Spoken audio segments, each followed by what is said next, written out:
सिडको परिसरातील खुटवड नगर येथे आयोजित घटसर्प व धनुर्वात लसीकरण शिबिरात लस घेतल्यानंतर 16 वर्षीय श्रावणी अनिल पाटील हिचा मृत्यू झाल्याची घटना घडली आहे। बुधवार दिनांक 24 जून रोजी वडिलांसोबत लस घेण्यासाठी आलेल्या श्रावणीला लसीकरणानंतर काही अंतरावर जात असताना चक्कर आली आणि ती कोसळली। तिला तात्काळ शासकीय रुग्णालयात दाखल करण्यात आले, मात्र वैद्यकीय अधिकाऱ्यांनी तिला मृत घोषित केले। घटनेनंतर रुग्णालय परिसरात नातेवाईकांनी गर्दी केली।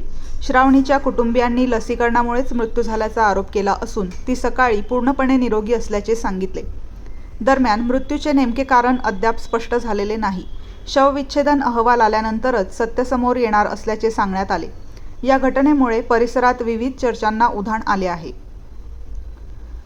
MG न्यूज प्रतिनिधी निलेश शेकोकार, नाशिक।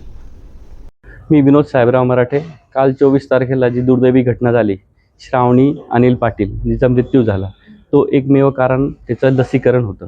कारण की सकाळी ती उठल्यानंतर तिने नाश्ता केला, तिच्या आईला, वडिलांना आणि भावाला दिला, स्वतः पण खाल्ला। असंही नव्हतं ती उपाशीपोटी गेली होती। लसीकरणाचे लोक घरी आले होते आणि त्यांनी सांगितलं लसीकरण चालू आहे, तुम्ही येऊन जा। आणि त्यांनी ते लसीकरणासाठी बोलवलं। तर तिथं गेल्यानंतर लसीकरण झाल्यानंतर हार्डली ती 3-4 मिनिटाला रस्त्यातच कोलॅप्स झाली आणि तिचा दुर्दैवी मृत्यू झाला।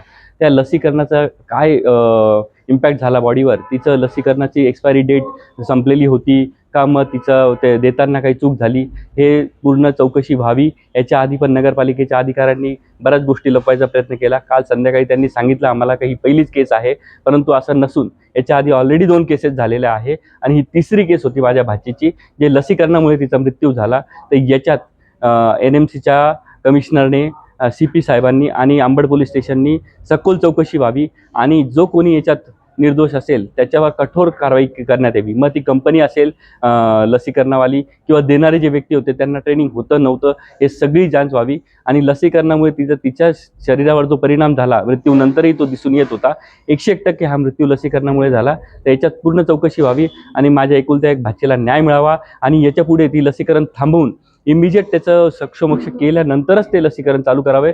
यांनी लोकांच्या जीवाशी खेळू नये, एवढीच माझी विनंती। ते सुद्धा उमटलेले त्याचे फोटो सुद्धा आहे आमच्याकडे। ती लस घेतल्यानंतर तिच्या शरीरावर ते उमटले त्याचे फोटो सुद्धा आहे। लस घ्यायला गेली नसती तर कालच्या दिवशी तिचा मृत्यू झालाच नसता, आमच्या बाईचा मृत्यू झालाच नसता।